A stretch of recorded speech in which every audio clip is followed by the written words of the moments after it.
Qué tal mis hermanos, mis hermanas? Vamos a continuar con nuestra lectura en el libro del profeta Jeremías. Y estos capítulos que vamos a estar viendo hoy, el capítulo 7, 8 y 9, suelen recibir el nombre del Sermón del Templo. Este tipo de descripciones o etiquetas se colocan para hacer una representación de la ubicación donde se da esta enseñanza. En este caso, el Señor le dice a Jeremías, vas a irle a exhortar a este pueblo en las entradas del templo de Jerusalén. Esto era todo un acto de provocación directa, porque la gente iba a celebrar sus sacrificios y su culto religioso.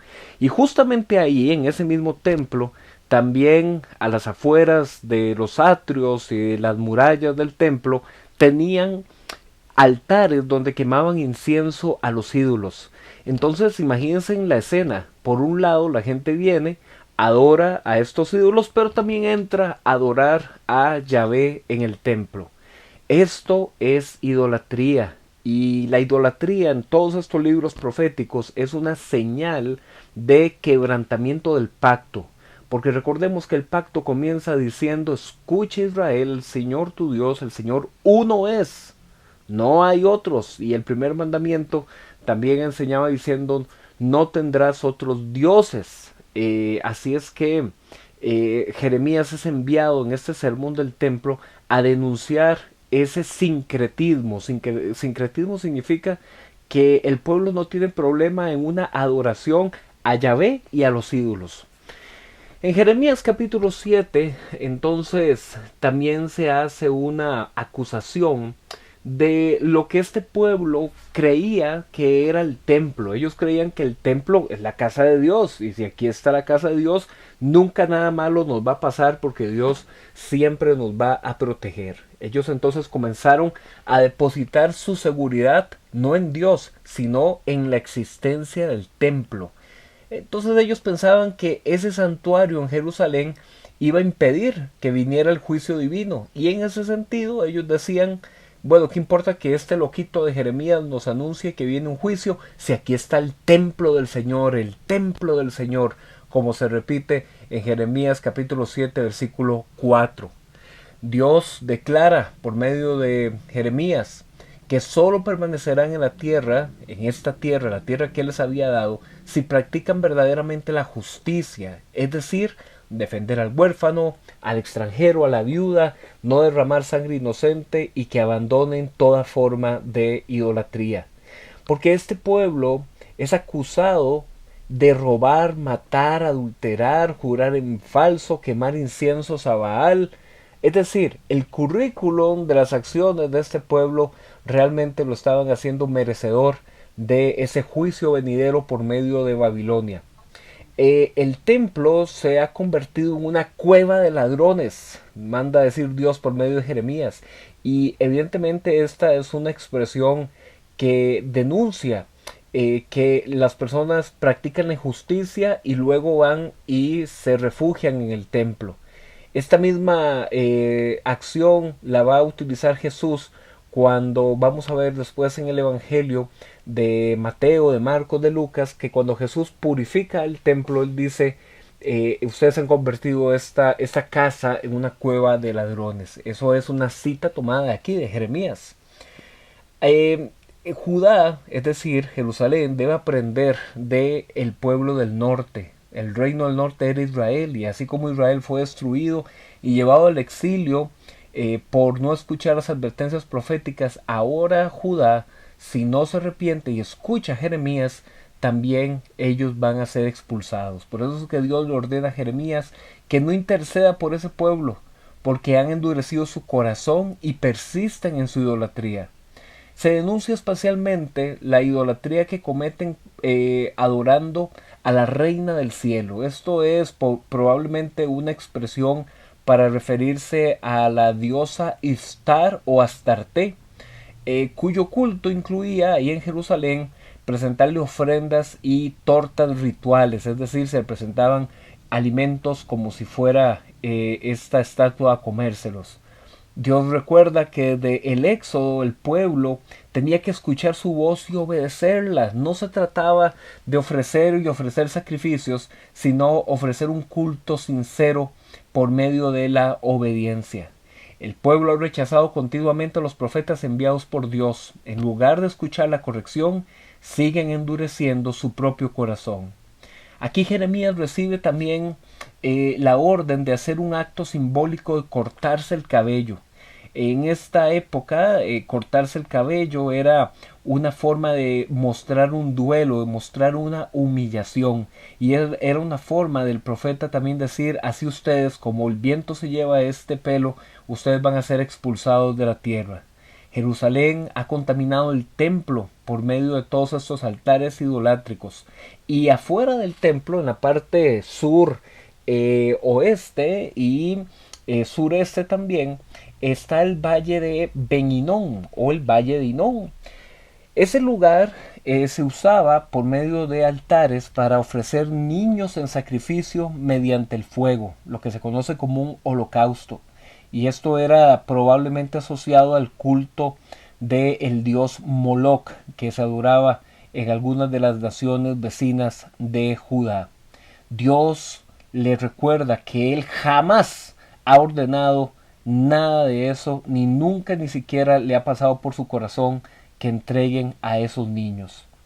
Luego viene aquí un juego de palabras donde dice, a causa de eso, ese lugar dejará de llamarse Valle de Tofet o dejará de llamarse el Valle de Ben Hinnom para convertirse en el Valle de Matanza.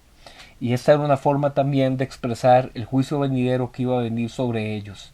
Muy interesantemente, este mismo lugar, el Valle de Hinnom, que en el idioma original se dice Geinón, va a ser el término que después en griego se va a traducir como el Geena y va a ser un símbolo del juicio para el pueblo infiel. En Jeremías capítulo 8 se nos indica que la invasión que van a recibir de parte de los babilonios será tan devastadora que incluso los sepulcros de los reyes, los sacerdotes, los profetas y toda la familia noble del pasado van a ser expuestos delante del sol, la luna y las estrellas, que eran parte de los astros que ellos adoraban.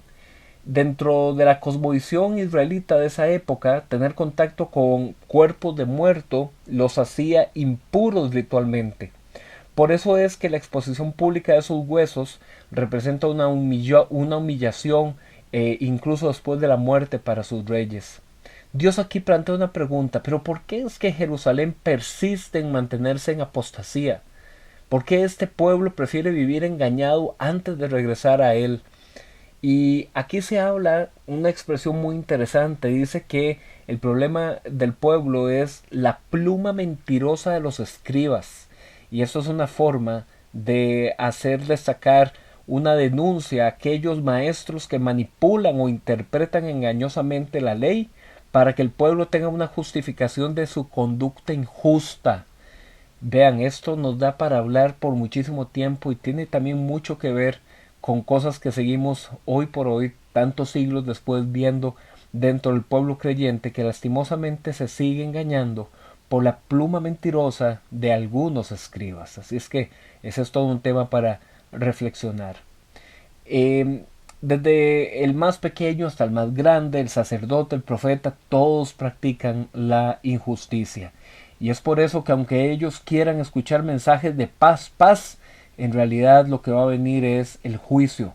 Y este juicio se expresa por medio de la ilustración de un viñedo o una viña que no tiene uvas y por lo tanto será totalmente desarraigada. Y esto simboliza a este pueblo de Israel y de Judá estéril espiritualmente. Ellos no tienen fruto.